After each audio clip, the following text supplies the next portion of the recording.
با درود خدمت شما همراهان گرامی. دوستان، در بخش رادیویی سایت فارسی کاتولیک هر روز برای مدت تقریباً 2 ساعت در خدمت شما شنوندگان گرامی خواهیم بود و تصمیم داریم با برنامه‌های دعا و پرستش و معرفین قدیسین و همچنین قرائت‌های روزانه کلام خداوند که به صورت یکپارچه در تمامی کلیساهای کاتولیک دنیا قرائت می‌شود در خدمت شما عزیزان باشیم.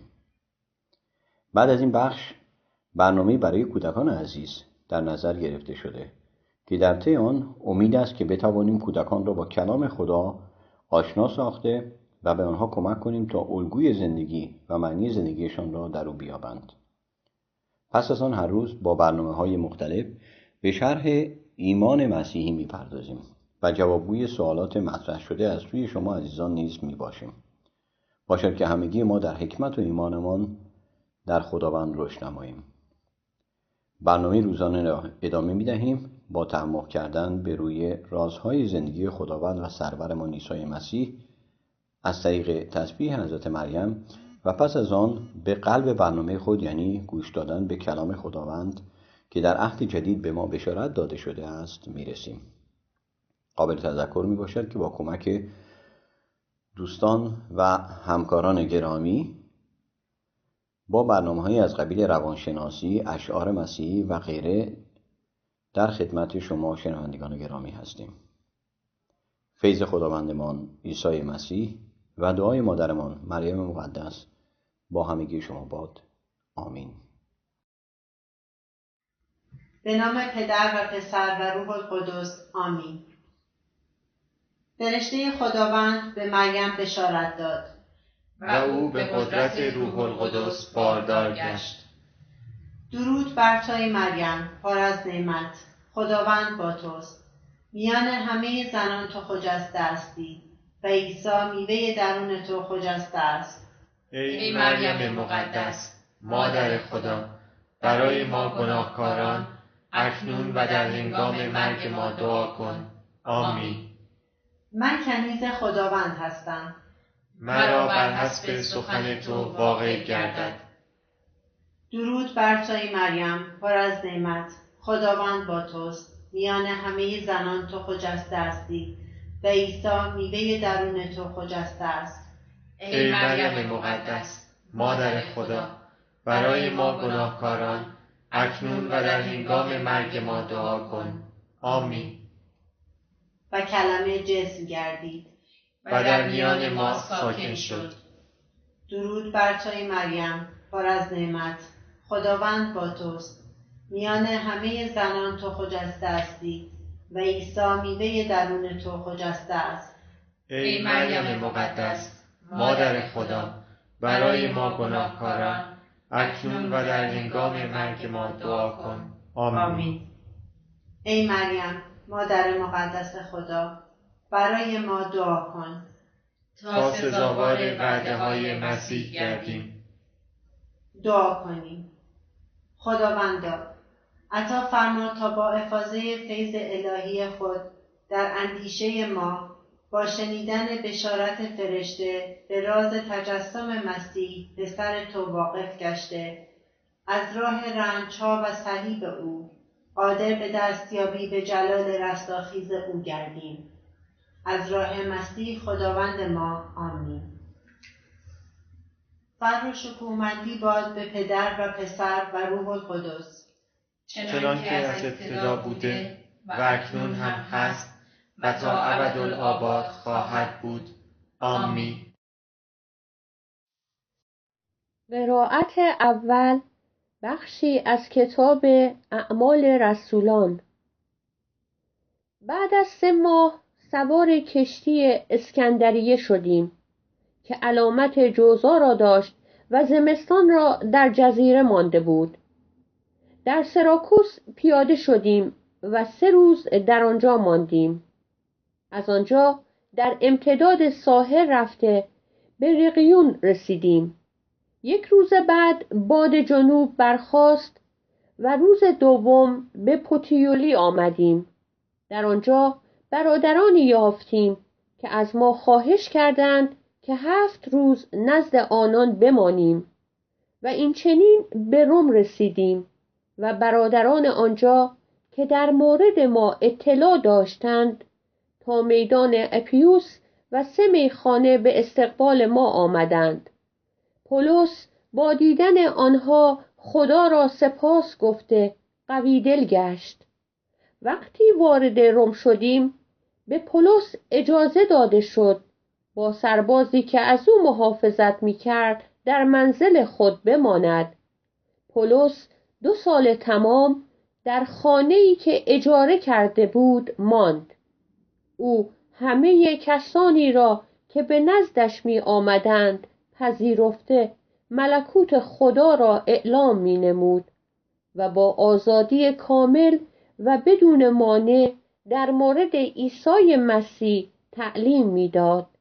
این است سخن خدا. خدا را سپاس باد. مزمور. خداوند نجات خیش را آشکار نمود. برای خداوند سرود تازه بسرایید، زیرا کارهای شگفت کرده است.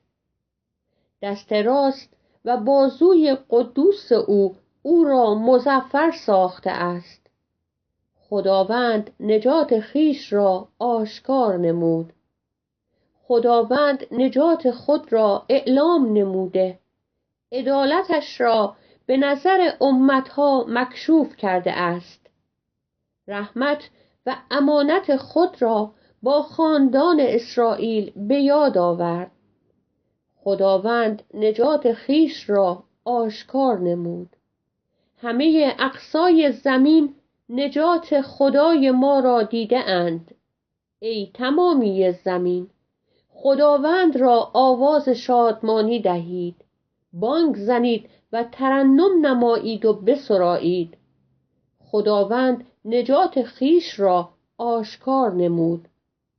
خداوند را با بربط بسرایید، با بربط و با آواز نغمات، با کرنا و آواز سرنا. به حضور یهوه پادشاه آواز شادمانی دهید. خداوند نجات خیش را آشکار نمود. انجیل متی. هللویا. اگر ایمان داشته باشید و شک نکنید، هر آنچه به هنگام دعا طلب کنید خواهید یافت. هللویا. بخشی از انجیل متی. درود بر تو ای خداوند. در آن ایام پس از آنکه جمعیت سیر شد، عیسی بلافاصله شاگردانش را وادار ساخت که سوار قایق شده پیشاپیش او به کناره دیگر روند. در حالی که وی مردم را مرخص می نمود، پیش از آنکه مردم را مرخص کرد به تنهایی به کوه رفت تا دعا کند. چون شب شد وی در آنجا تنها بود. حال قایق فاصله زیادی از خشکی داشت و به سبب وزیدن بادی مخالف گرفتار امواج بود. در پاس 4 از شب وی به سوی آنان آمد، در حالی که بر روی دریا راه می رفت.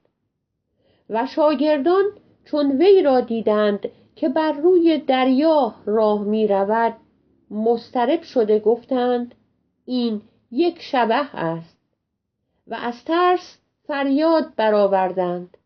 ولی عیسی بیدرنگ ایشان را خطاب کرده گفت دل قوی دارید، من هستم، مترسید. پتروس در جواب او گفت خداوندا، اگر تو هستی مرا بفرما تا روی آب نزد تو آیم. به او گفت بیا. آنگاه پتروس از قایق خارج شد و روی آب به راه افتاد. به سوی عیسی آمد، ولی همان دم که شدت باد را دید ترسید و در حالی که غرق میشد فریاد زد و گفت خداوندا، مرا نجات ده. عیسی بیدرنگ دست خود را دراز کرد و او را گرفته گفت: ای کم ایمان، چرا شک کردی؟ و چون به کشتی سوار شدند باد ساکن گردید. پس اهل کشتی آمده او را پرستش کرده گفتند: به راستی تو پسر خدا هستی. این است سخن خدا. ستایش بر تو ای مسیح. تقدیس کلیسای اعظم پطرس و پولس رسول. قبرهای پطرس رسول در واتیکان و پولس رسول در کنار رودخانه تیبر در جاده اوستیا. این دو یادگار همواره مورد تکریم ایمانداران واقع شدند. پس از قبر پرجلال مسیح در اورشلیم، قبرستان‌های این دو رسول در روم مهمترین زیارتگاه مسیحیان دنیا را تشکیل می‌دهند. در سال 330 میلادی امپراتور کنستانتین کلیسای اعظمی بر سر قبر پطرس رسول و بنای کوچکتری بر سر قبرستان پولس رسول بنا نهاد. در پایان قرن چهارم کلیسای اعظم پولس مطابق با نقشه پرشکوه‌تر از نو بنا گردید.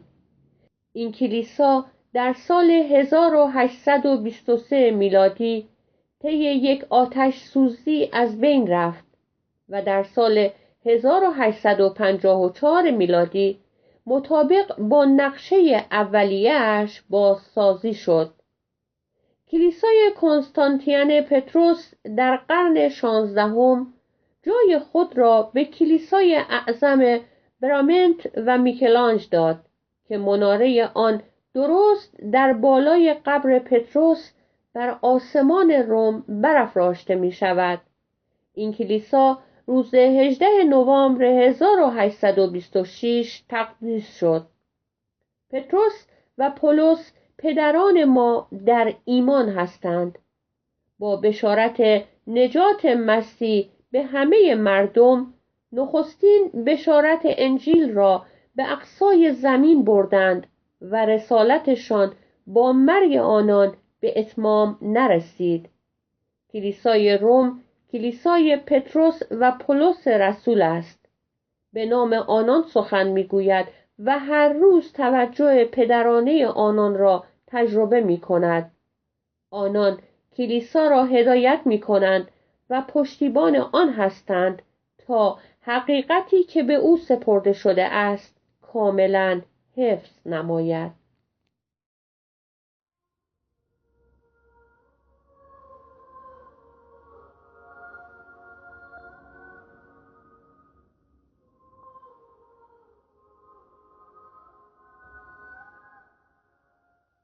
معرفی قدیس روز.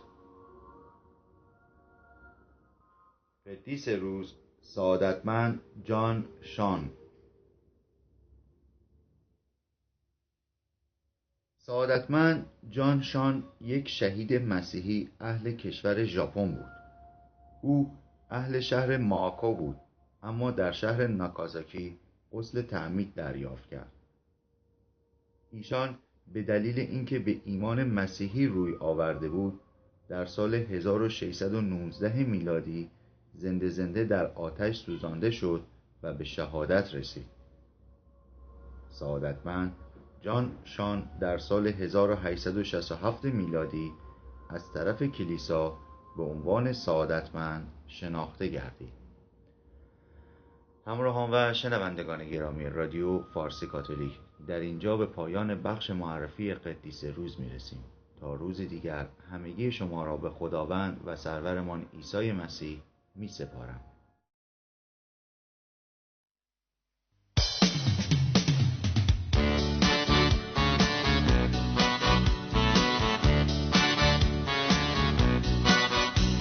بچه ها بیایید با شادی روز شادی با هم خدا را ستاییم. روز گذشت و امروز را میتوان دید. با هم خدا را ستاییم. خداوند آرامی را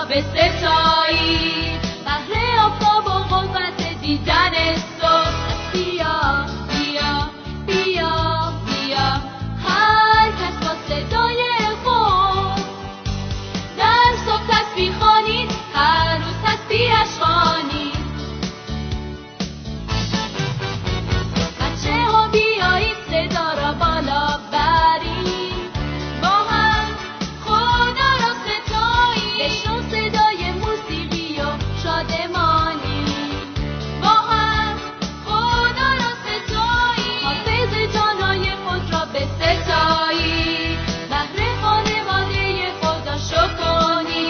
بیا بیا بیا بیا هر کس با صدای خود در صبح تسبیح خوانید، هر روز تسبیحش خوانید. شکرم بیاد میزانیم آمین آمین، بگذار بشنود همه جهان. شکرم همه دستای بزنیم آمین. بچه ها بیایید دستا را برافرازیم، با هم خدا را ستاییم. بچه ها بیایید در حضورش برقصیم، با هم خدا را ستاییم. شکرت چون که تو همیشه با ما هستی، شکر روح القدس هادی ما هستی. بیا بیا بیا بیا هر کس با صدای خود در صبح تسبیح خوانید، هر روز تسبیحش خوانید. شکرم بیاد میزانیم آمین آمین، بگذار بشنود همه جهان. شکرم همه دستای بزنیم آمین. بچه ها بیایید با شادی روز شادی، با هم خدا را ستاییم. دیروز گذشت و امروز را میتوان دید، با هم خدا را ستاییم. خداوند آرامی را بستایید، بهر آفتاب و قوت دیدن صبح. بیا بیا بیا بیا هر کس با صدای خود در صبح تسبیح خوانید، هر روز تسبیحش خوانید. پس بیایید هر کدام دستا را برافرازیم، حق نماییم، پس حق نماییم.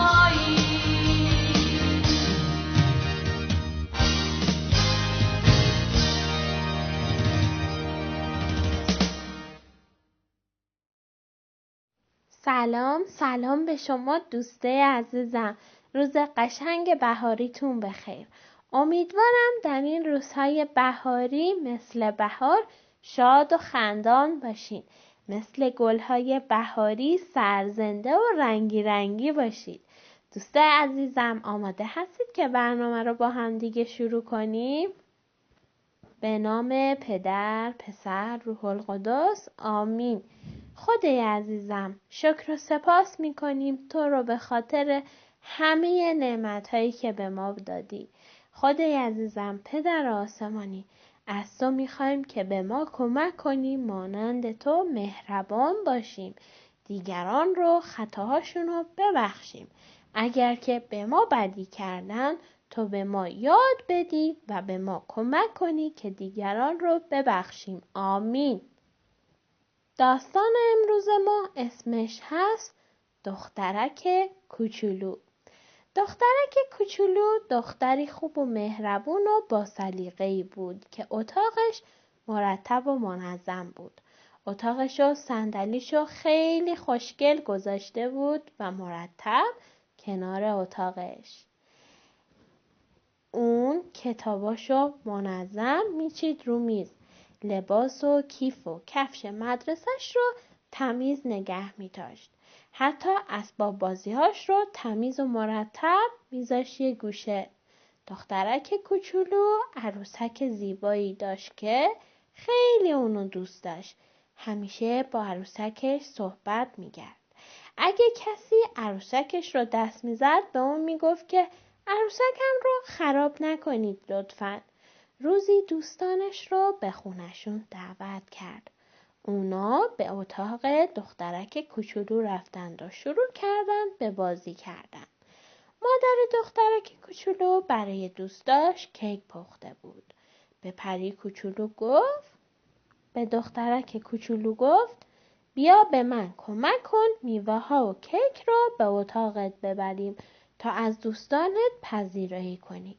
دخترک کوچولو به مادرش کمک کرد کیک و میوه ها رو به اتاق بیاره، از دوستانش پذیرایی کنه. یکی از دوستای دخترک کوچولو گفت نمیای با هم دیگه با عروسکت بازی کنیم؟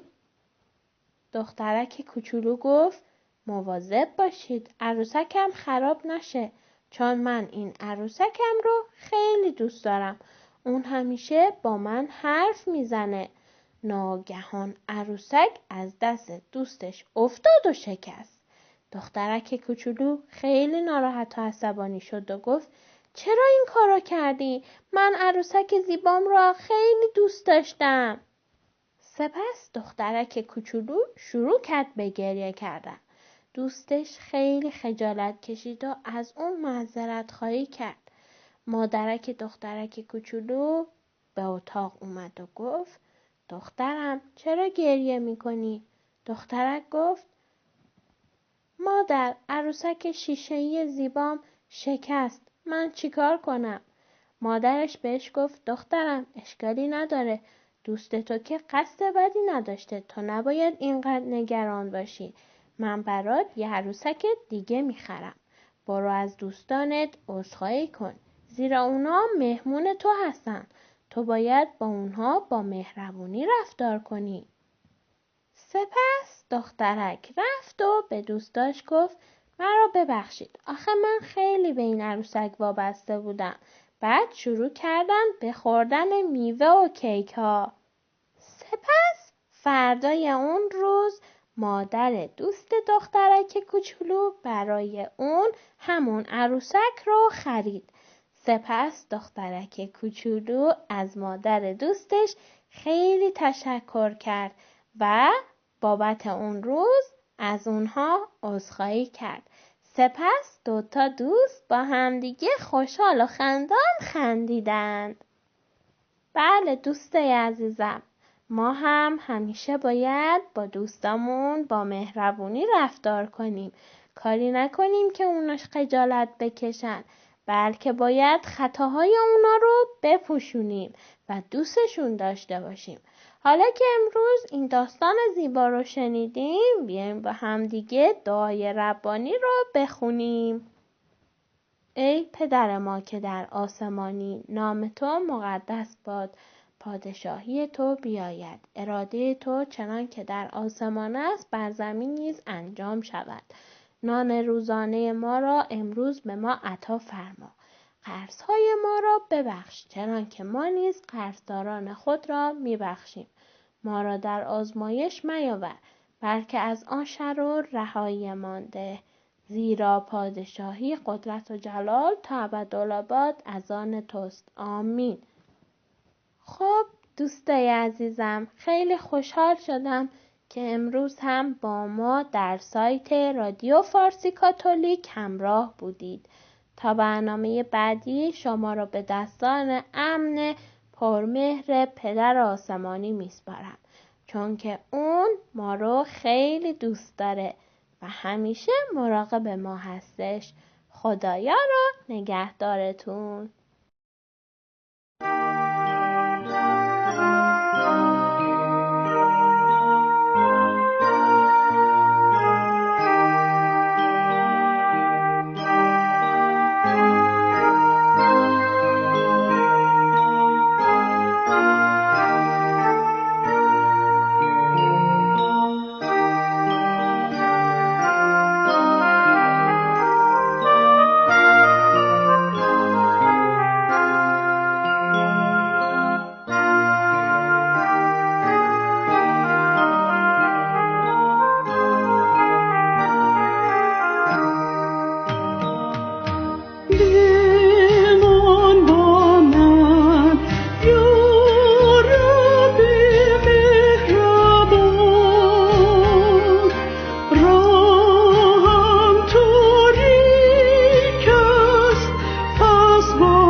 با سلام خدمت همگی شما شنوندگان و دوستان و همراهان رادیو فارسی کاتولیک.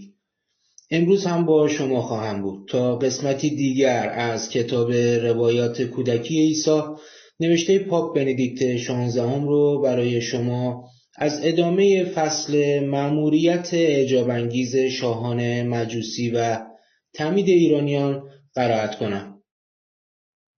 و اما آیین‌هایی که به این دلیل هر ماه بر روی کوه پیروزوار برگزار می‌شد. چیزهایی که پدرانمان برای ما همچون سنت به ارث گذاشتند. پس به این خاطر است که ما بر کوه پیروزوار صعود می‌کردیم. هر ماه ما از شهرهای خود خارج شده و وقتی در پای کوه گرد هم می‌آمدیم، در روز 25 ماه در مکانی مشخص در پاکی مستقر می‌شدیم. خود را در آب چشمه‌ای که در پای کوه بود شستشو می‌دادیم. به این خاطر است که این چشمه تطهیر نام داشت. بالای این چشمه 7 درخت رشد می‌کرد. 1 درخت زیتون، 1 کنده تاک، 1 درخت مرد، 1 درخت سرو، 1 درخت لیمو، 1 درخت سدر و 1 درخت صنوبر.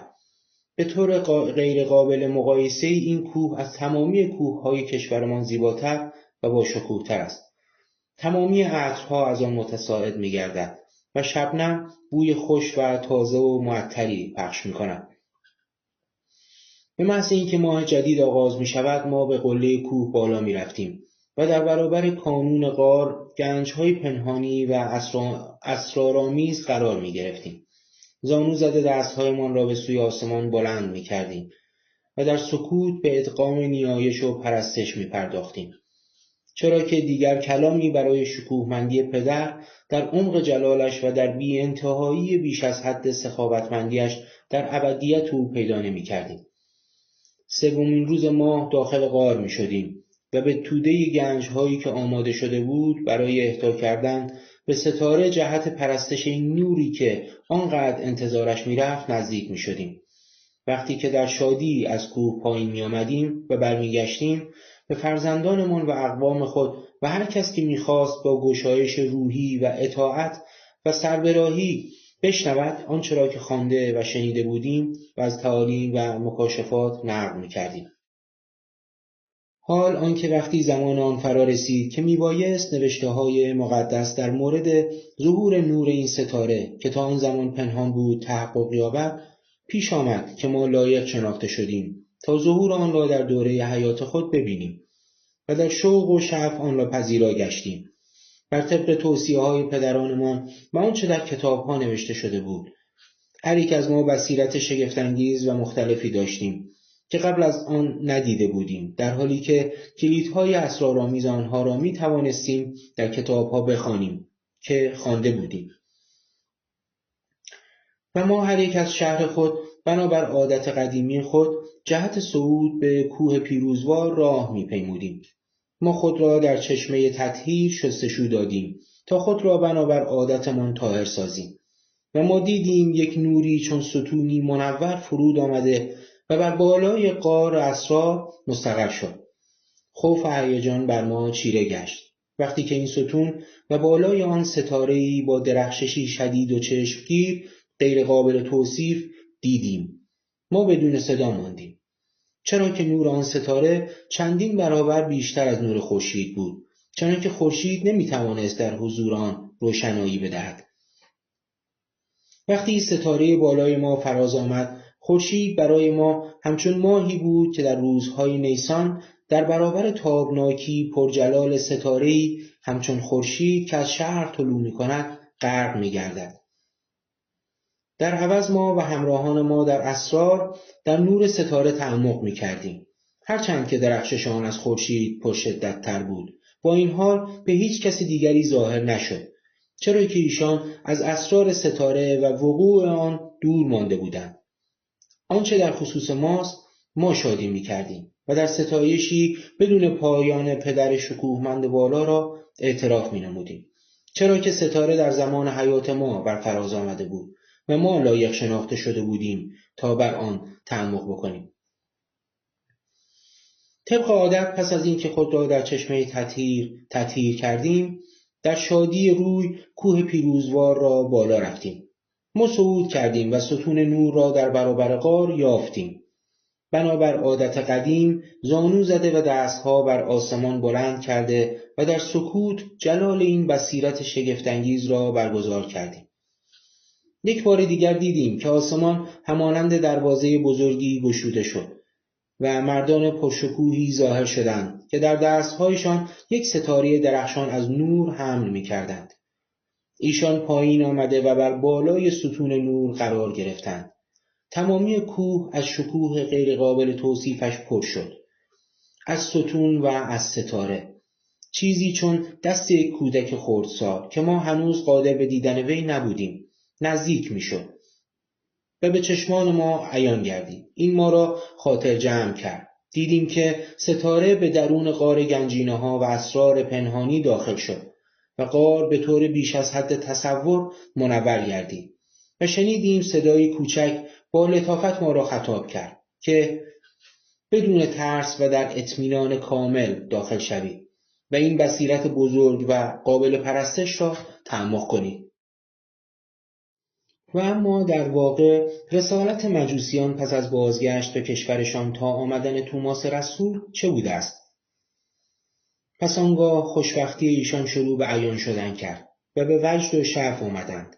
همراه با سپاسگزاری خود ایشان هر یک آنچه را که به طور خاص از آن مکاشفه دریافت کرده بود برای دیگری شروع به بازگو کردن نمودند.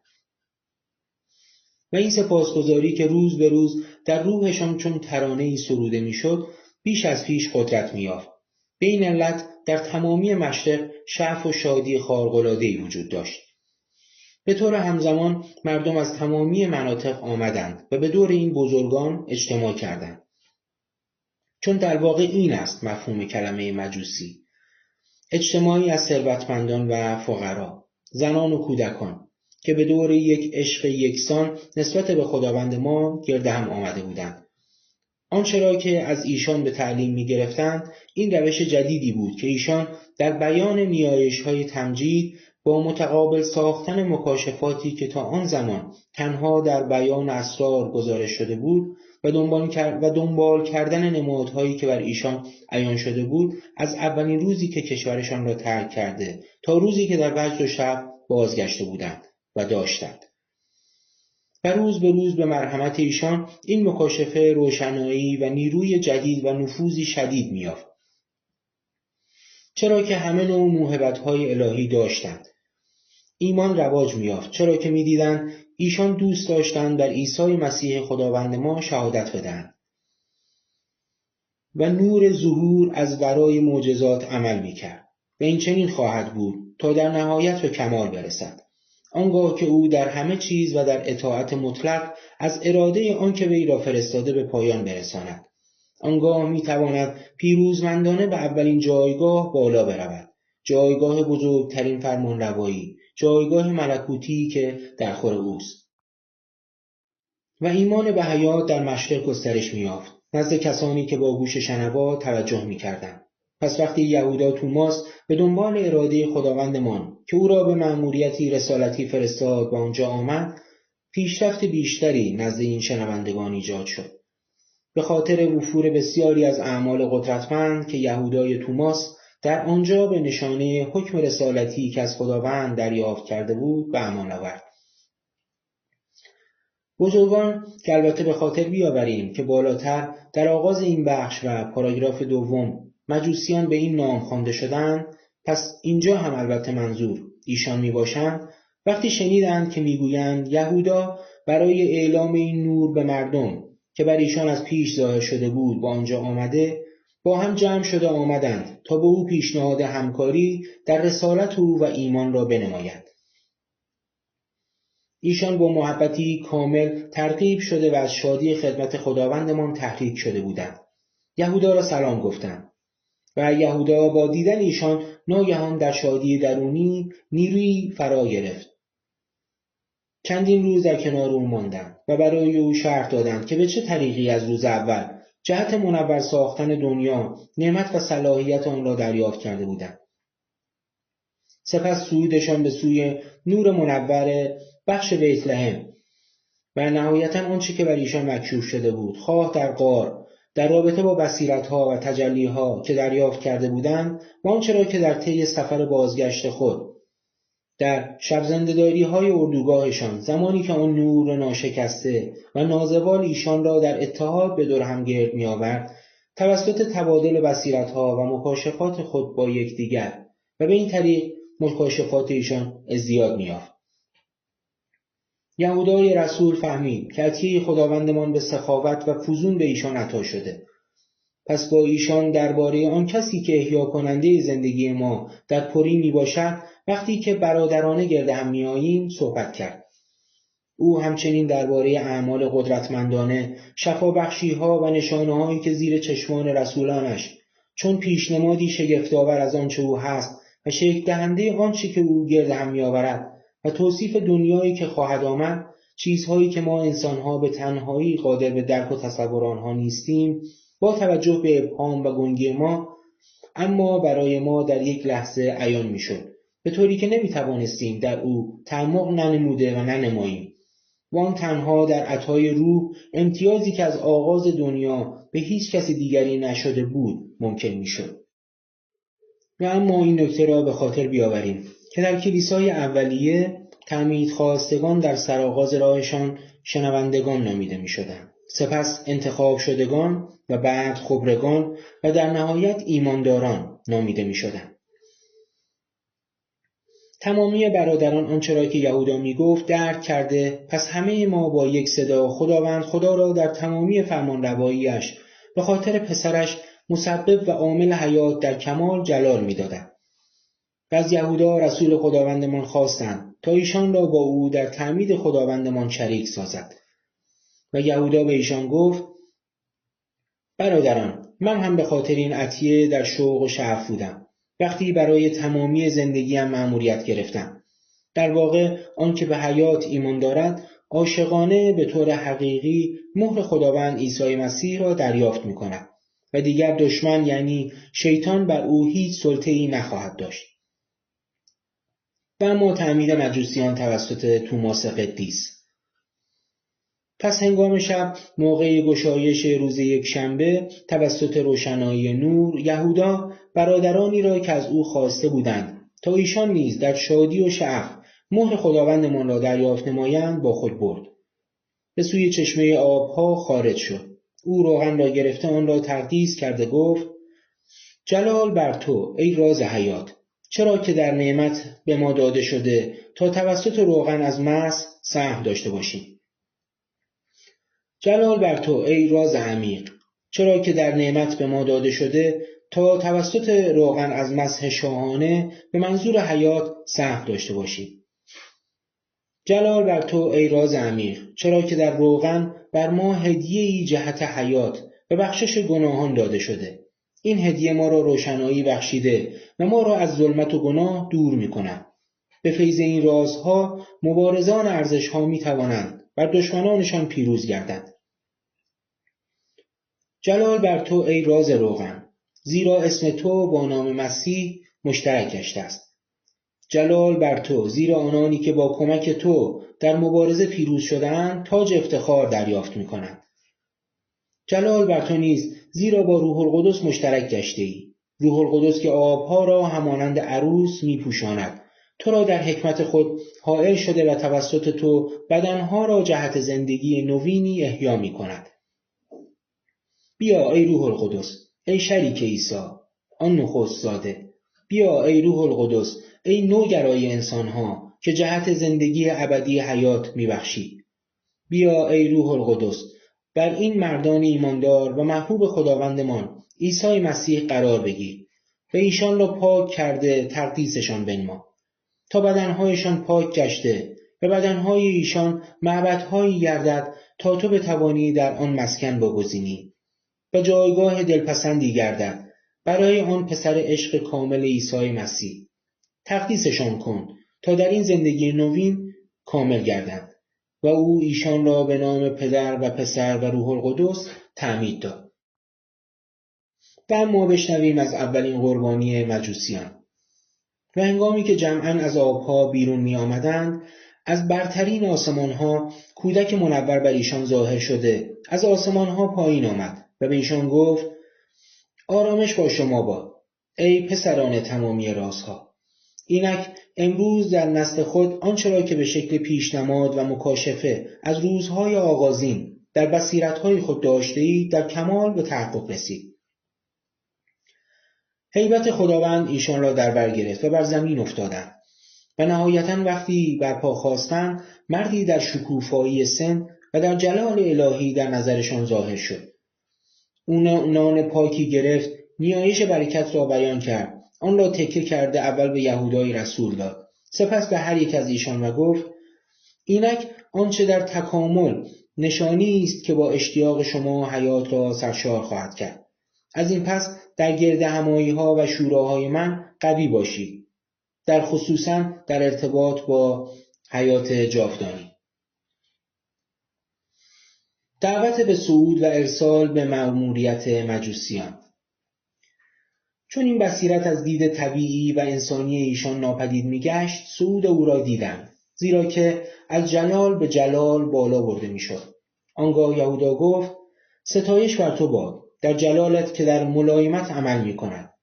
مورد ستایش باش و برای ویژگی خاصت که در ارتباط با اشخاص تکثیر می‌یابد. ستایش بر تو باد برای فر و شکوهت که در نمادی به ما عیان کردی تا برای ما قابل تشخیص و دسترس باشی. ستایش بر تو باد برای جامه‌ای که بر تن کردی تا ما نیز بتوانیم با برتری والا مقام تو ملبس گردیم. ستایش بر تو باد برای تمامی نام‌هایی که توسط آنها تو را می‌خوانیم، هرچند که در واقع هیچ یک از آنها از آن تو نیست، چرا که تنها تو هستی که نام واقعی و فرمانروایی خود را می‌شناسی، تو و پدر تو، اما هیچ کس دیگر و تمامی شکل‌هایی که تو بر خود گرفتی و با آن صورت خود را بر ما عیان کردی تا ما بتوانیم تو را بشناسیم. ستایش بر تو باد، چرا که تو ما را با قلبی دلسوزانه نسبت به فقر و تیره‌بختی ما را محبت می‌کنی. ستایش بر تو باد چون با وجود تمامی رنج و آزاری که آن کسی که تو را مصلوب کردند بر تو اهمال نمودند، تو همه را به خاطر ما تحمل کردی، هرچند که به خوبی و طبیعتاً تو مجبور نیستی در سلطه رنج و آزار درآیی. تو همه را برای ما در شکیبایی تحمل کردی تا توسط فیض تو آرامش و صلح بر ما بیاید. پس به این خاطر است که تو تسلی بخش ما، رئیس ما، نور و احیا کننده ما هستی. چون ما به تو ایمان داریم، تو همه چیز را به ما بخشیدی و تو همه چیز را به خاطر ما تحمل می‌کنی. تو به ما مأموریت خود را واگذار نمودی تا این محبت تو را که به ما عطا کردی به دیگران اهدا کنیم. و تمامی شاگردان نوین سخن خدا سرشار از شادی گشته جواب می‌دادند: جلال می‌گوییم، پرستش کرده ستایش می‌کنیم شکوهمندی فرمانروایی تو را، هرچند که هیچ دهان انسانی هرگز قادر به تمجید درخور و شایسته تو نیست، چرا که ما در این مورد بسیار ضعیف هستیم. همینطور روشنایی پرقدرت تو که بر بالای ضعف و سستی ما برافراشتی، و این چون که تو خواستی در رحمت خود ما را لایق گردانی جهت تقسیم میراثت، یعنی حیات ابدی.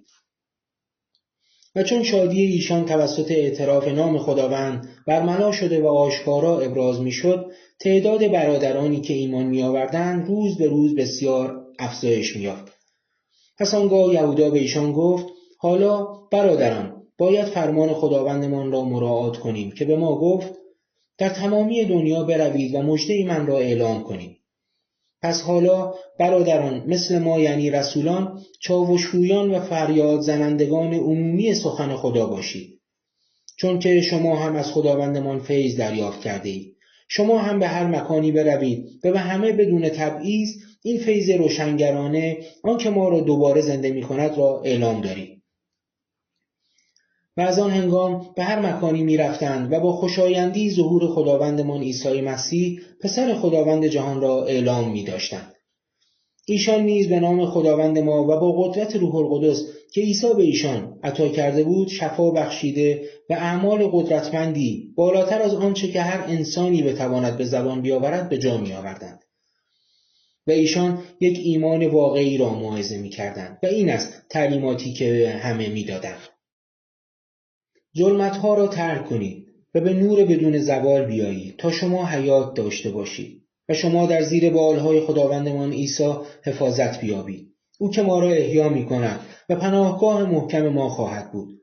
زمانی که در آخرین روز آتش و هولناک قضاوت خدا خواهد آمد تا جهان را از خطاهایی که آن را به زیر سلطه درآورده و به فساد کشیده پاک سازد. پس آزاد شده از سوزش آتش توسط ایمان، شما در استراحت و آرامش موعود با آنانی که منتخب و وفادارند، که البته منظور تعمید یافتگان می باشند، یوحنای رسول در کتاب مکاشفه از ایشان صحبت می کند و وقتی یادآوری می نماید که همچنین آنان که با او خوانده شدند، یعنی تعمید خواستگان، و برگزیدگان، یعنی تعمید یافتگان جدید، و ایمانداران، یعنی تعمید یافتگانی که جهت دادن شهادت از طریق خون خود مواجه شدند. طبق کتاب مکاشفه باب 17 آیه 14. به پسر نور کامل و حیات ابدی داخل خواهید شد. این حیاتی که از امروز در ملکوت خداوند عیسی مسیح پسر خدای قادر مطلق، در آن جایی که ملکوت پرشکوه خود در دنیای نوینی که از آن اوست و نور رفیع بیزوال و پرعظمت خود را بر طرح ابدی جهت جایگاه و معبد جلالش دارا می باشد که شما از روزگاران به روزگاران به این استراحت داخل شوید. آمین و آمین. پس از پایان داستان مجوسیان، حضرت یوسف به عنوان بازیگر اصلی بر صحنه ظاهر می شود. گرچه به ابتکار خود دست به کاری نمی زند، بلکه مطابق دستورالعمل‌های فرشته خداوند که دیگر بار در رویا به او می رسد عمل می کند. از او خواسته می شود که به شتاب برخیزد و کودک و مادرش را برگیرد و به مصر بگریزد و آنجا در انتظار دستورالعمل بعدی بماند، زیرا هیرودیس در جستجوی کودک است تا او را بکشد. طبق کتاب متی باب 2 آیه 13. در سال 7 پیش از میلاد هرود دستور داد تا دو پسرش الکساندر و آریستوبول را اعدام کنند، چرا که ایشان را تهدیدی برای قدرت خود می‌دانست. او پسرش آنتیپاتر را نیز و همین دلیل از پای درآورد. او تنها به قدرت می‌اندیشید. خبری که خردمندان درباره مدعی تاج و تخت آورده بودند میبایست که او را نگران کرده باشد. از شخصیت او کاملا آشکار بوده که از هیچ کاری فروگذار نخواهد کرد. چون هیرودیس دریافت که مجوسیان فریبش دادند، سخت برآشفت و دستور داد تا در بیت لحم و پیرامون آن همه پسران 2 ساله و کمتر را مطابق با زمانی که از مجوسیان تحقیق کرده بود بکشند. طبق کتاب متی باب 2 آیه 16. درست است که ذکری از این ماجرا در منابع غیر انجیلی در دست نیست. با این وجود با توجه به تمامی بیرحمی‌هایی که هرود مرتکب شده بود، دلیل کافی وجود ندارد که این ماجرا نیز روی نداده باشد. رودولف پش از ابراهام شلیت، نویسنده یهودی، در این باره چنین نقل می‌کند: اعتقاد به رسیدن یا تولد زود هنگام پادشاه مسیحایی در آن زمان مرسوم بود. حاکم بیرحم خیانت و خصومت را همه جا احساس می‌کرد و تنها یک شایعه مبهم کافی بود که در ذهن بیمارش فکر کشتن نوزادان را بپروراند. هیچ چیز این فرمان غیر ممکن نیست. تاریخی بودن این رویداد مسلماً توسط شماری از مفسرین بر اساس ملاحظات بعدی به پرسش کشیده شده است. آنچه اینجا با آن روبرو هستیم موضوع فراگیر کودک پادشاه مورد تعقیب است. همان زمینه‌ای که ادبیات معاصر آن را به موسی اطلاق می‌کند و می‌گوید که آن داستان می‌توانسته به عنوان نمونه‌ای برای داستان عیسی نیز به کار برود. بنابراین باید گفت که بیشتر مثال‌های آورده شده در این مورد قانع کننده نیستند و اکثر آنها از نظر زمانی بعد از انجیل متی قرار دارد. نزدیکترین مثال به این روایت ماجرای موسی حقاده است که توسط فیلیوس جوزفوس به ما رسیده است. داستانی که پیچشی تازه به روایت کتاب مقدس از تولد و نجات موسی می‌بخشد. کتاب خروج چنین روایت می‌کند که وقتی اجتماع یهودیان از نظر تعداد و اهمیت رشد کرد، فرعون در سرزمین خود مصر احساس تهدید کرد. بنابراین نه تنها اقلیت یهودیان را از طریق کار اجباری تحت آزار قرار داد، بلکه دستور داد تا نوزادان پسر آنها نیز کشته بشوند.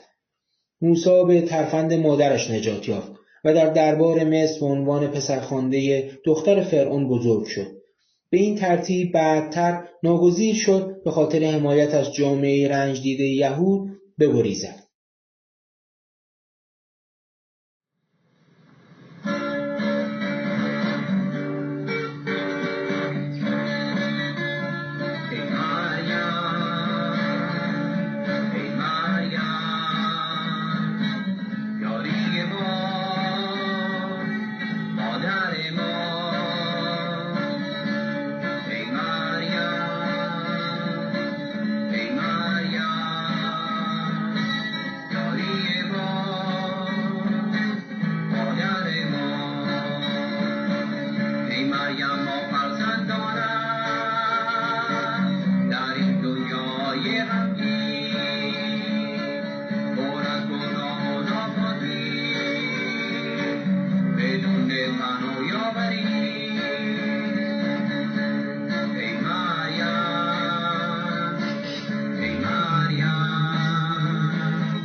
به نام پدر و پسر و روح قدس آمین.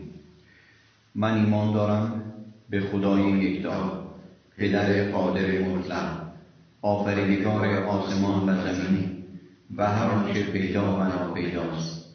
من ایمان دارم به خداوند یکتا، عیسی مسیح، پسر یگانه خدا، مولود ازلی پدر.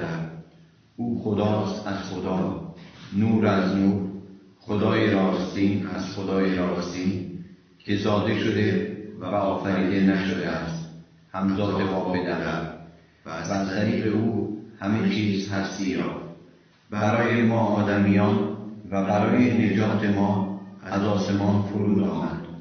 به قدرت روح القدس از مریم عذرا تن گرفت و انسان گردید و در زمان پونتیوس پیلاتوس برای ما مصلوب شد، رنج کشید، مرد و مدفون گشت و بر حسب کتاب مقدس روز سوم رستاخیز نمود و به آسمان صعود کرد و به دست راست پدر نشسته است و بار دیگر در جلال خواهد آمد تا زندگان و مردگان را داوری کند و سلطنتش را پایان نخواهد بود. من ایمان دارم به روح القدس که خداوند و بخشنده حیات است، که از پدر و پسر صادر می‌گردد و او را با پدر و پسر یک پرستش و یک جلال است. او از طریق پیامبران سخن گفته است من ایمان دارم به کلیسا که یکتا، مقدس، همگانی و رسولی است و اعتقاد دارم به یک تعمید برای آمرزش گناهان. من رستاخیز مردگان و زندگی جهان آینده را در انتظارم. آمین. ای پدر ما که در آسمانی، تقدیس شود نام تو، بیاید ملکوت تو، انجام شود اراده تو روی زمین چنان که در آسمان. نان روزانه ما را امروز به ما ده، ببخشای گناهان ما را چنان که ما نیز میبخشیم بدهکاران خود را، و ما را در وسوسه میاور بلکه ما را از شریر رهایی ده. درود به توی مریم، پر از نعمت، خداوند با توست. میان همه زنان تو خجسته هستی و عیسی میوه درون تو خجسته است. ای مریم مقدس، مادر خدا، برای ما گناهکاران اکنون و در هنگام مرگ ما دعا کن. آمین. درود به توی مریم، پر از نعمت، خداوند با توست. میان همه زنان تو خجسته هستی و عیسی میوه درون تو خجسته است. ای مریم مقدس، مادر خدا، برای ما گناهکاران اکنون و در هنگام مرگ ما دعا کن. درود به توی مریم، پر از نعمت، خداوند با توست. میان همه زنان تو خجسته هستی و عیسی میوه درون تو خجسته است. ای مریم مقدس، مادر خدا، برای ما گناهکاران اکنون و در هنگام مرگ ما دعا کن. آمین. پدر و پسر و روح القدس را جلال باد، چنان که از ابتدا بود و الان هست و تا ابدالآباد خواهد بود. آمین. در اولین راز شکوه و جلال رستاخیز عیسی را به یاد می آوریم. انجیل یوحنا باب 20 آیات 19 تا 31. و در شام همان روز که یک شنبه بود، هنگامی که درها بسته بود، جایی که شاگردان به سبب ترس یهود جمع بودند، ناگاه عیسی آمده در میان ایستاد و به دیشان گفت: سلام بر شما باد. و چون این را گفت، دستها و پهلوی خود را به ایشان نشان داد و شاگردان چون خداوند را دیدند شاد گشتند.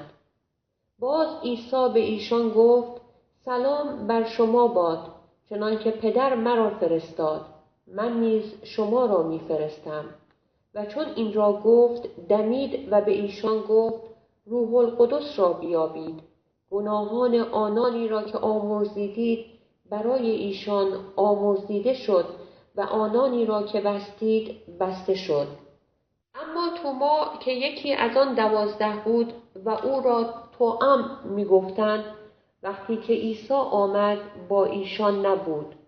پس شاگردان دیگر بدو گفتند: خداوند را دیده ایم. بدیشان گفت: تا در 2 دستش جای میخها را نبینم و انگشت خود را در جای میخها نگذارم و دست خود را بر پهلویش ننهم، ایمان نخواهم آورد.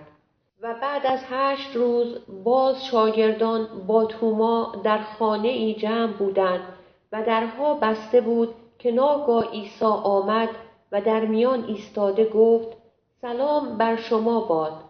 پس به توما گفت: انگشت خود را به اینجا بیاور و دستهای مرا ببین و دست خود را بیاور و بر پهلوی من بگذار و بی ایمان مباش بلکه ایمان دار. توما در جواب وی گفت: ای خداوند من و ای خدای من. عیسی گفت: ای توما، بعد از دیدنم ایمان آوردی؟ خوشا به حال آنانی که ندیده ایمان آوردند. و عیسی معجزات دیگر بسیار نزد شاگردان نمود که در این کتاب نوشته نشد، لیکن اینقدر نوشته شد تا ایمان آورید که عیسی مسیح و پسر خدا است و تا ایمان آورده به اسم او و حیات یابید. ای پدر ما که در آسمانی، تقدیس شود نام تو، بیاید ملکوت تو، انجام شود اراده تو روی زمین چنان که در آسمان. نان روزانه ما را امروز به ما ده.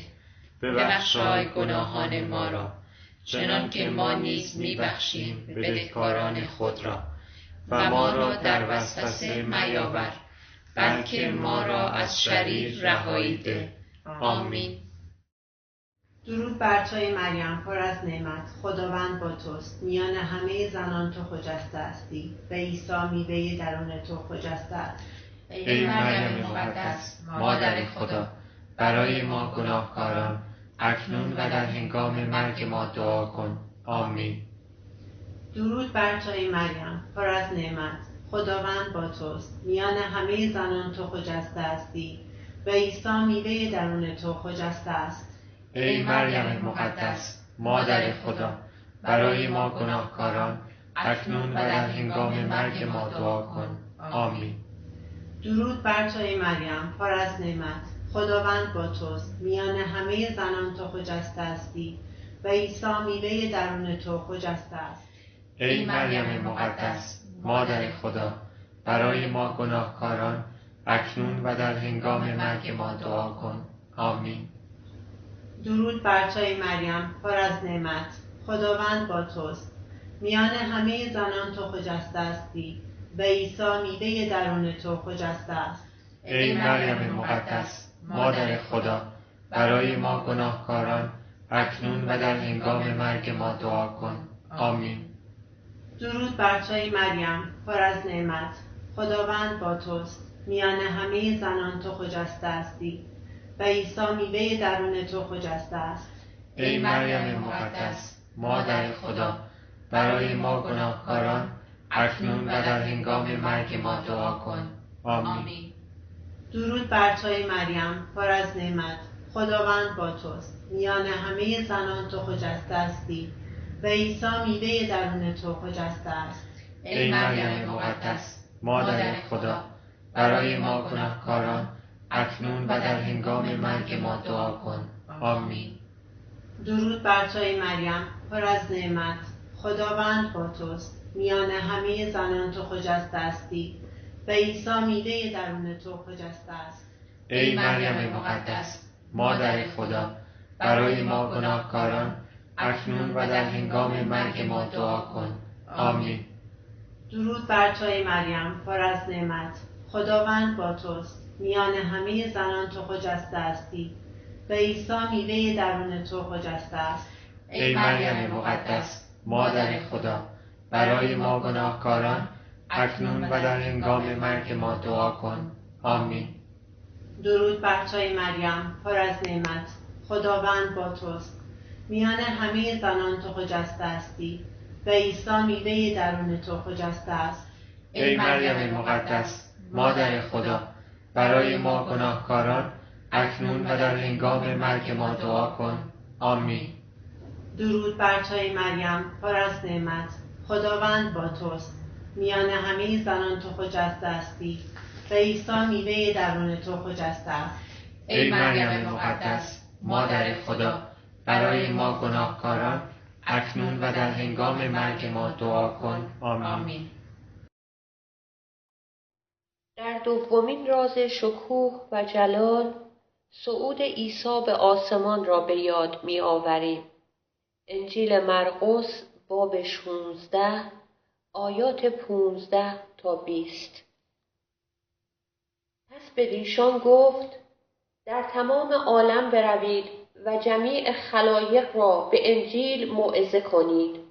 هر که ایمان آورده تعمید یابد نجات یابد، و اما هر که ایمان نیاورد بر او حکم خواهد شد. و این آیات همراه ایمانداران خواهد بود که به نام من دیوها را بیرون کنند و به زبانهای تازه حرف زنند و مارها را بردارند و اگر زهر قاتلی بخورند ضرری به دیشان نرساند و هرگاه دستها بر مریضان گذارند شفا خواهند یافت. و خداوند بعد از آنکه به ایشان سخن گفته بود به سوی آسمان مرتفع شده به دست راست خدا بنشست و ایشان بیرون رفته در هر جا موعظه می‌کردند و خداوند با ایشان کار می‌کرد و به آیاتی که همراه ایشان می‌بود کلام را ثابت می‌گردانید. ای پدر ما که در آسمانی، تقدیس شود نام تو، بیاید ملکوت تو، انجام شود اراده تو روی زمین چنان که در آسمان. نان روزانه ما را امروز به ما ده، ببخشای گناهان ما را چنان که ما نیز میبخشیم بدهکاران خود را، و ما را در وسوسه میاور بلکه ما را از شریر رهایی ده. آمین. درود بر توی مریم پر از نعمت، خداوند با توست. میان همه زنان تو خجسته هستی و عیسی میوه درون تو خجسته است. ای مریم مقدس مادر خدا، برای ما گناهکاران اکنون و در هنگام مرگ ما دعا کن. آمین. درود بر توی مریم پر از نعمت، خداوند با توست. میان همه زنان تو خجسته هستی و عیسی میوه درون تو خجسته است. ای مریم مقدس مادر خدا، برای ما گناهکاران اکنون و در هنگام مرگ ما دعا کن. آمین. درود بر توی مریم پر از نعمت، خداوند با توست. میان همه زنان تو خجسته هستی و عیسی میوه درون تو خجسته است. ای مریم مقدس مادر خدا، برای ما گناهکاران اکنون و در هنگام مرگ ما دعا کن. آمین. درود بر توی مریم پر از نعمت، خداوند با توست. میان همه زنان تو خجسته هستی و عیسی میوه درون تو خجسته است. ای مریم مقدس مادر خدا، برای ما گناهکاران اکنون و در هنگام مرگ ما دعا کن. آمین. درود بر توی مریم پر از نعمت، خداوند با توست. میان همه زنان تو خجسته هستی و عیسی میوه درون تو خجسته است. ای مریم مقدس مادر خدا، برای ما گناهکاران اکنون و در هنگام مرگ ما دعا کن. آمین. درود بر توی مریم پر از نعمت، خداوند با توست. میان همه زنان تو خجسته هستی و عیسی میوه درون تو خجسته است. ای مریم مقدس مادر خدا، برای ما گناهکاران اکنون و در هنگام مرگ ما دعا کن. آمین.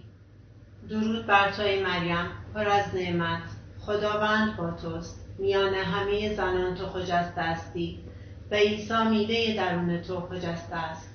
ای مریم مقدس مادر خدا، برای ما گناهکاران اکنون و در هنگام مرگ ما دعا کن. آمین.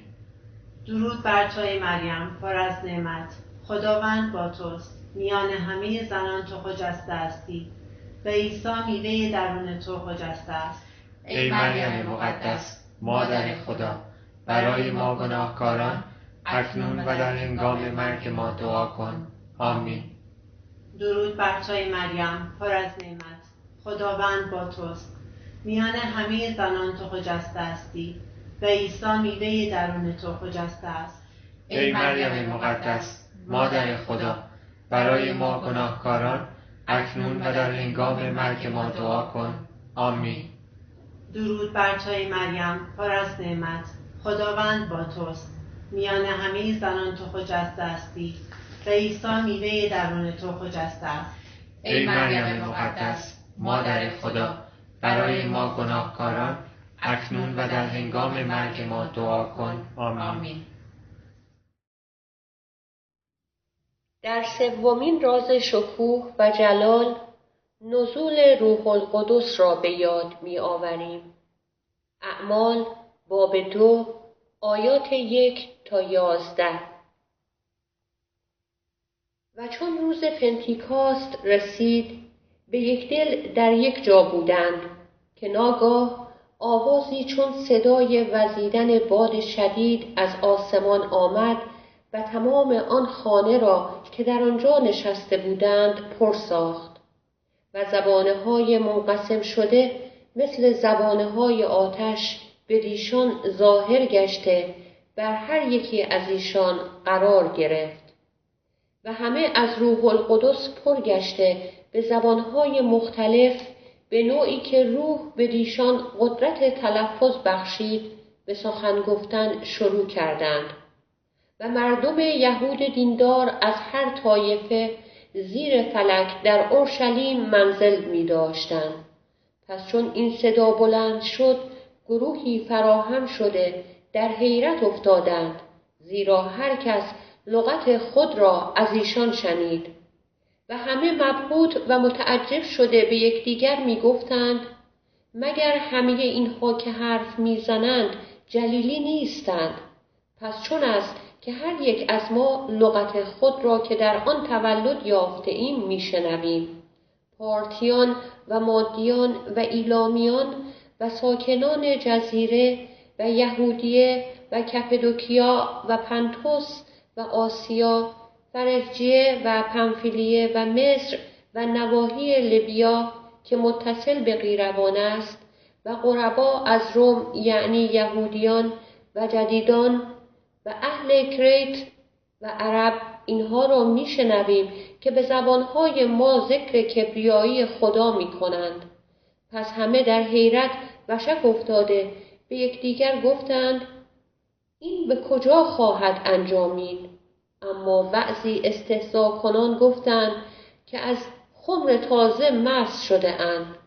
پس پتروس با آن 11 برخاسته آواز خود را بلند کرده به دیشان گفت ای مردان یهود و جمیع سکنه اورشلیم، این را بدانید و سخنان مرا فرا گیرید، زیرا که اینها مست نیستند چنان که شما گمان میبرید، زیرا که ساعت 3 از روز است. ای پدر ما که در آسمانی، تقدیس شود نام تو، بیاید ملکوت تو، انجام شود اراده تو روی زمین چنان که در آسمان. نان روزانه ما را امروز به ما ده، ببخشای گناهان ما را چنان که ما نیز میبخشیم بدهکاران خود را، و ما را در وسوسه میاور بلکه ما را از شریر رهایی ده. آمین. درود بر توی مریم پر از نعمت، خداوند با توست، میان همه زنان تو خجسته هستی و عیسی میوه درون تو خجسته است. ای مریم مقدس مادر خدا، برای ما گناهکاران اکنون و در هنگام مرگ ما دعا کن. آمین. درود بر توی مریم پر از نعمت، خداوند با توست، میان همه زنان تو خجسته هستی و عیسی میوه درون تو خجسته است. ای مریم مقدس مادر خدا، برای ما گناهکاران اکنون و در هنگام مرگ ما دعا کن. آمین. درود بر توی مریم پر از نعمت، خداوند با توست، میان همه زنان تو خجسته هستی و عیسی میوه درون تو خجسته است. ای مریم مقدس مادر خدا، برای ما گناهکاران اکنون و در هنگام مرگ ما دعا کن. آمین.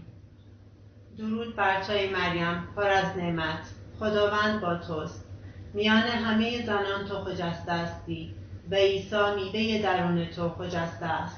ای مریم مقدس مادر خدا، برای ما گناهکاران اکنون و در هنگام مرگ ما دعا کن. آمین. درود بر توی مریم پر از نعمت، خداوند با توست، میان همه زنان تو خجسته هستی و عیسی میوه درون تو خجسته است. ای مریم مقدس مادر خدا، برای ما گناهکاران اکنون و در هنگام مرگ ما دعا کن. آمین. درود بر توی مریم پر از نعمت، خداوند با توست، میان همه زنان تو خجسته هستی و عیسی میوه درون تو خجسته است. ای مریم مقدس مادر خدا، برای ما گناهکاران اکنون و در هنگام مرگ ما دعا کن. آمین. درود بر توی مریم پر از نعمت، خداوند با توست، میان همه زنان تو خجسته هستی و عیسی میوه درون تو خجسته است. ای مریم مقدس مادر خدا، برای ما گناهکاران اکنون و در هنگام مرگ ما دعا کن. آمین. درود بر توی مریم پر از نعمت، خداوند با توست، میان همه زنان تو خجسته هستی و عیسی میوه درون تو خجسته است. ای مریم مقدس، مادر خدا، برای ما گناهکاران اکنون و در هنگام مرگ ما دعا کن. آمین. درود بر تو ای مریم، پر از نعمت، خداوند با توست، میان همه زنان تو خجسته هستی و عیسی میوه درون تو خجسته است. ای مریم مقدس، مادر خدا، برای ما گناهکاران اکنون و در هنگام مرگ ما دعا کن. آمین. درود بر تو ای مریم، پر از نعمت، خداوند با توست، میان همه زنان تو خجسته هستی و عیسی میوه درون تو خجسته است. ای مریم مقدس، مادر خدا، برای ما گناهکاران اکنون و در هنگام مرگ ما دعا کن. آمین. در چهارمین راز شکوه و جلال، عروج مریم به آسمان را به یاد می‌آوریم. انجیل لوقا باب 1 آیات 39 تا 56. در آن روزها مریم برخاست و به بلدی از کوهستان یهودیه به شتاب رفت و به خانه زکریا در آمده به الیسابات سلام کرد. و چون الیسابات سلام مریم را شنید، بچه در رحم او به حرکت آمد و الیسابات به روح القدس پر شده به آواز بلند صدا زده گفت: تو در میان زنان مبارک هستی و مبارک است ثمره رحم تو. و از کجا این به من رسید که مادر خداوند من به نزد من آید؟ زیرا اینک چون آواز سلام تو گوش زد من شد، بچه از خوشی در رحم من به حرکت آمد. و خوشا به حال او که ایمان آورد، زیرا که آنچه از جانب خداوند به وی گفته شد به انجام خواهد رسید. پس مریم گفت: جان من خداوند را تمجید می کند و روح من برهاننده من خدا به وجد آمد، زیرا بر حقارت کنیز خود نظر افکند. زیرا آن از کنون تمامی طبقات مرا خوشحال خواهند خواند، زیرا آن قادر به من کارهای عظیم کرده و نام او قدوس است. و رحمت او نسلاً بعد نسل است بر آنانی که از او می‌ترسند.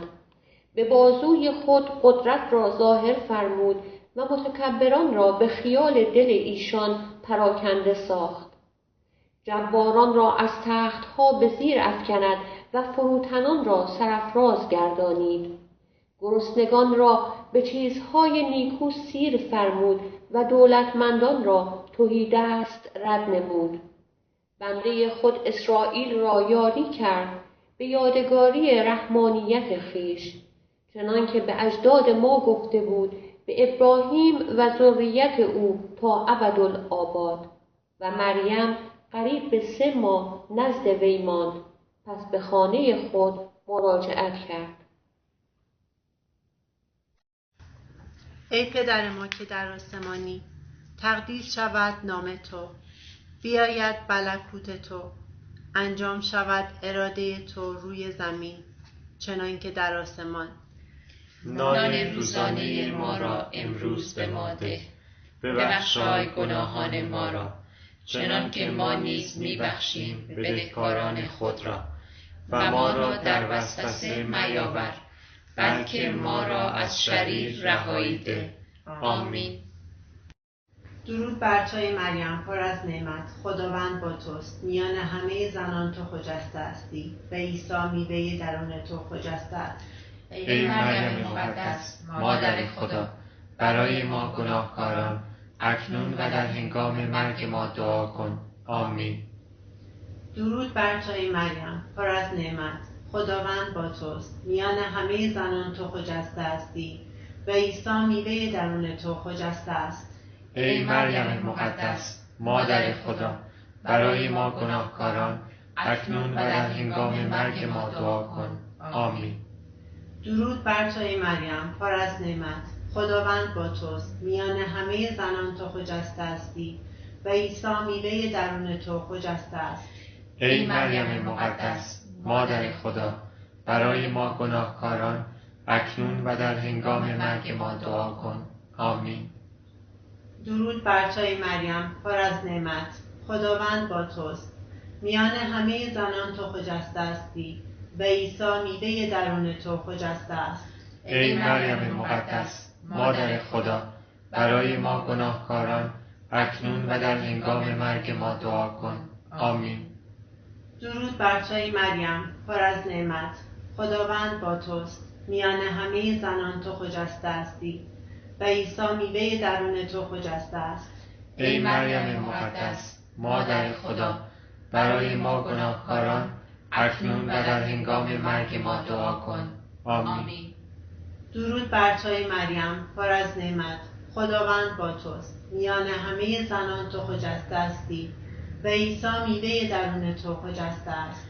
ای مریم مقدس، مادر خدا، برای ما گناهکاران اکنون و در هنگام مرگ ما دعا کن. آمین. درود بر توی مریم، پر از نعمت، خداوند با توست. میان همه زنان تو خجسته هستی و عیسی میوه درون تو خجسته است. ای مریم مقدس، مادر خدا، برای ما گناهکاران اکنون و در هنگام مرگ ما دعا کن. آمین. درود بر توی مریم، پر از نعمت، خداوند با توست. میان همه زنان تو خجسته هستی و عیسی میوه درون تو خجسته است. ای مریم مقدس، مادر خدا، برای ما گناهکاران اکنون و در هنگام مرگ ما دعا کن. آمین. درود بر توی مریم، پر از نعمت، خداوند با توست. میان همه زنان تو خجسته هستی و عیسی میوه درون تو خجسته است. ای مریم مقدس، مادر خدا، برای ما گناهکاران اکنون و در هنگام مرگ ما دعا کن. آمین.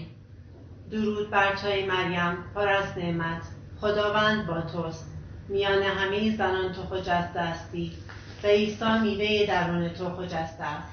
ای مریم مقدس، مادر خدا، برای ما گناهکاران اکنون و در هنگام مرگ ما دعا کن. آمین. در پنجمین راز شکوه و جلال مریم ملکه آسمان را به یاد می آوریم.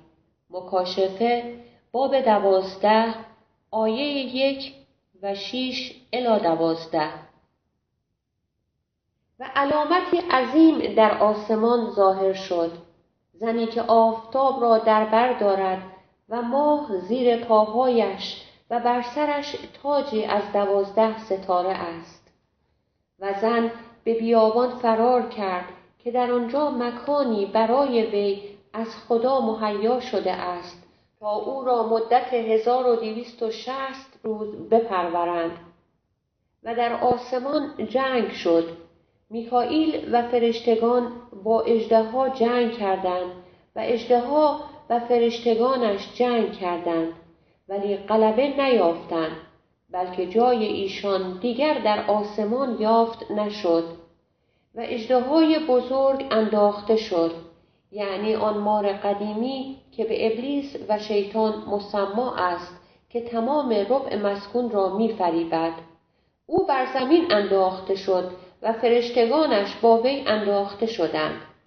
و آوازی بلند در آسمان شنیدم که میگوید: اکنون نجات و قوت و سلطنت خدای ما و قدرت مسیح او ظاهر شد، زیرا که آن مدعی برادران ما که شبانه روز در حضور خدای ما بر ایشان دعوی می کند به زیر افکنده شد.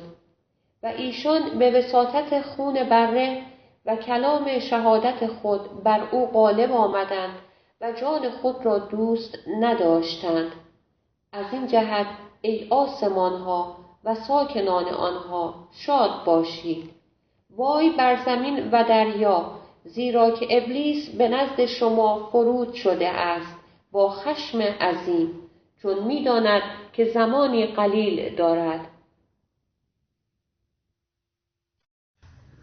ای پدر ما که در آسمانی، تقدیس شود نام تو، بیاید ملکوت تو، انجام شود اراده تو روی زمین چنان که در آسمان. نان روزانه ما را امروز به ما ده. ببخشای گناهان ما را چنان که ما نیز میبخشیم بدهکاران خود را، و ما را در وسوسه میاور، بلکه ما را از شریر رهایی ده. آمین. درود بر توی مریم پر از نعمت، خداوند با توست. میان همه زنان تو خجسته هستی و عیسی میوه درون تو خجسته است. ای مریم مقدس مادر خدا، برای ما گناهکاران اکنون و در هنگام مرگ ما دعا کن. آمین. درود بر توی مریم پر از نعمت، خداوند با توست. میان همه زنان تو خجسته هستی و عیسی میوه درون تو خجسته است. ای مریم مقدس مادر خدا، برای ما گناهکاران اکنون و در هنگام مرگ ما دعا کن. آمین. درود بر توی مریم پر از نعمت، خداوند با توست. میان همه زنان تو خجسته هستی و عیسی میوه درون تو خجسته است. ای مریم مقدس مادر خدا، برای ما گناهکاران اکنون و در هنگام مرگ ما دعا کن. آمین. درود بر توی مریم پر از نعمت، خداوند با توست. میان همه زنان تو خجسته هستی و عیسی میوه درون تو خجسته است. ای مریم مقدس مادر خدا، برای ما گناهکاران اکنون و در هنگام مرگ ما دعا کن. آمین. درود بر توی مریم پر از نعمت، خداوند با توست. میان همه زنان تو خجسته هستی و عیسی میوه درون تو خجسته است. ای مریم مقدس مادر خدا، برای ما گناهکاران اکنون و در هنگام مرگ ما دعا کن. آمین. درود بر توی مریم پر از نعمت، خداوند با توست. میان همه زنان تو خجسته هستی و عیسی میوه درون تو خجسته است. ای مریم مقدس مادر خدا، برای ما گناهکاران اکنون و در هنگام مرگ ما دعا کن. آمین. درود بر توی مریم پر از نعمت، خداوند با توست. میان همه زنان تو خجسته هستی و عیسی میوه درون تو خجسته است. ای مریم مقدس مادر خدا، برای ما گناهکاران اکنون و در هنگام مرگ ما دعا کن. آمین. درود بر توی مریم پر از نعمت، خداوند با توست. میان همه زنان تو خجسته هستی و عیسی میوه درون تو خجسته است. ای مریم مقدس مادر خدا، برای ما گناهکاران اکنون و در هنگام مرگ ما دعا کن. آمین. درود بر توی مریم پر از نعمت، خداوند با توست. میان همه زنان تو خجسته هستی و عیسی میوه درون تو خجسته است. ای مریم مقدس مادر خدا، برای ما گناهکاران اکنون و در هنگام مرگ ما دعا کن. آمین. درود بر توی مریم پر از نعمت، خداوند با توست. میان همه زنان تو خجسته هستی و عیسی میوه درون تو خجسته است. ای مریم مقدس مادر خدا، برای ما گناهکاران اکنون و در هنگام مرگ ما دعا کن. آمین. بر تو درود باد مریم ای مادر پرمهر، ای زندگانی و امید ما درود. ما فرزندان آواره حوا نالالا گریان ندا برآوریم در این جهان پر از اندوه.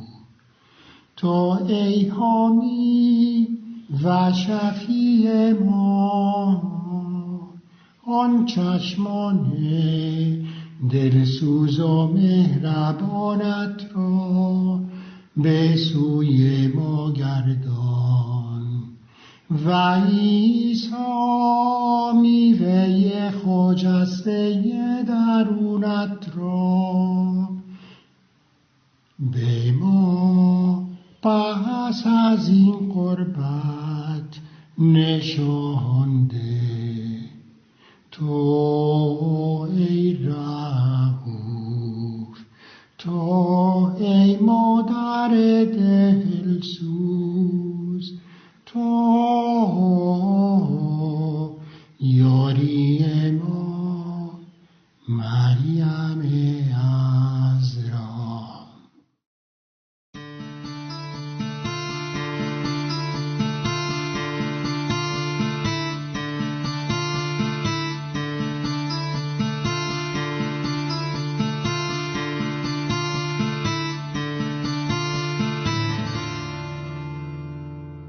خداوند کیست مثل تو در میان خدایان؟ هیچ کس نیست مثل تو، مانند تو نیست. خداوند کیست مثل تو در میان خدایان؟ هیچ کس نیست مثل تو، مانند تو نیست. در پرستش عظیمی پر از عجایب هستی، کیست مانندت ای خدا؟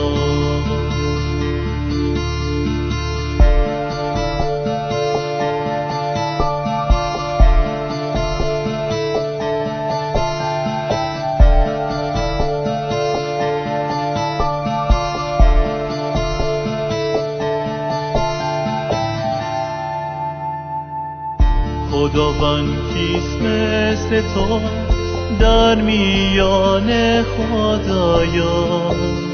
هیچ کس نیست مثل تو، مانند تو نیست.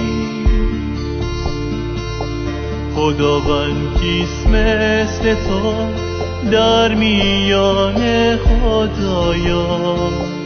هیچ کس نیست مثل تو، مانند تو نیست. در پرستش عظیمی پر از عجایب هستی، کیست مانندت ای خدا؟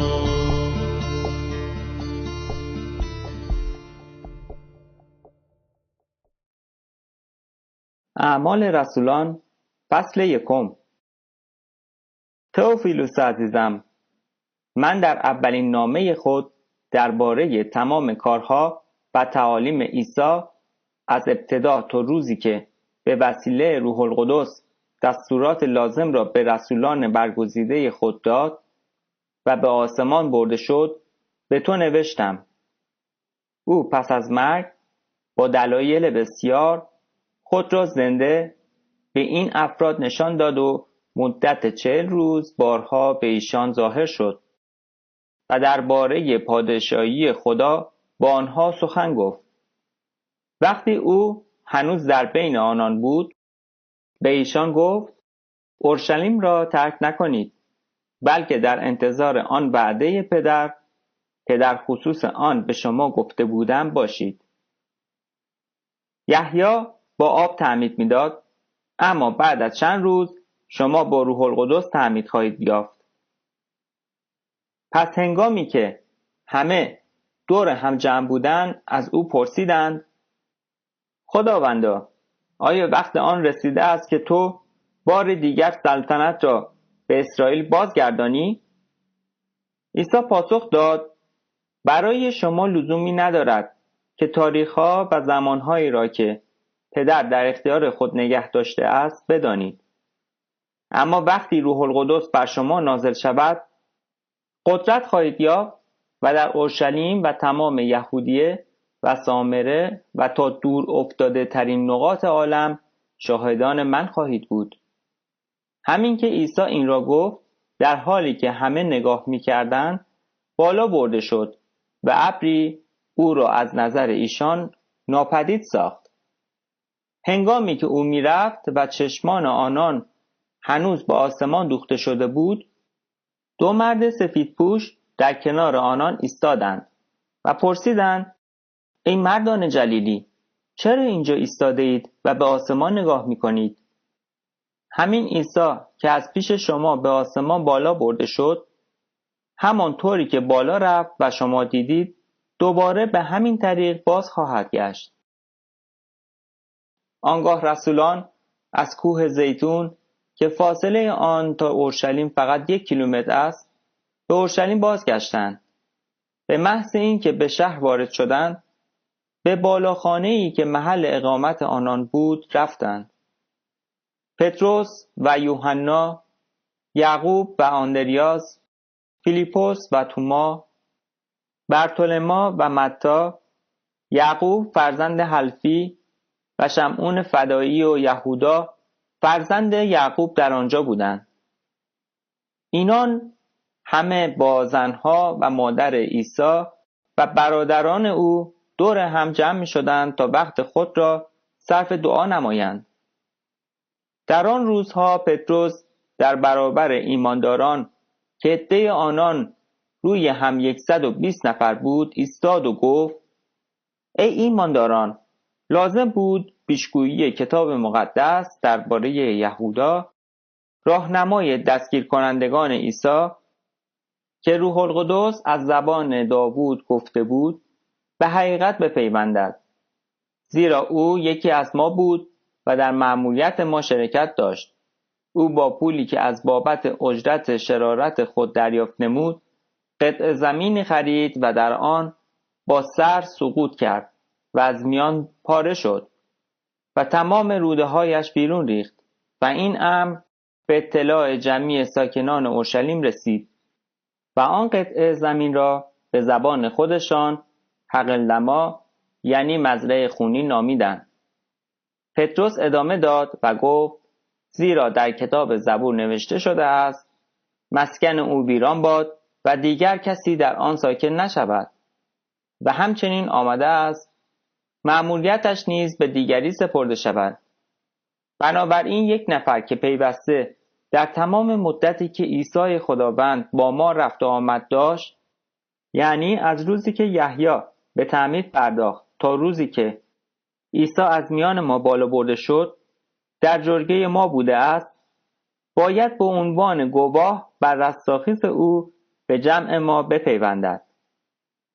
آنگاه نام 2 نفر را که یکی یوسف معروف به برسبا که لقب یوستوس هم داشت و دیگری متیاس بود، برای این خدمت پیشنهاد کردند و دعا کرده گفتند: ای خداوندی که از قلوب همه انسانها آگاهی، به ما نشان بده که کدام یک از این 2 نفر را انتخاب کرده ای که جانشین یهودا بشود، زیرا او سمت خدمت و رسالت خود را از دست داد تا به جایی که سرنوشت او بود برود.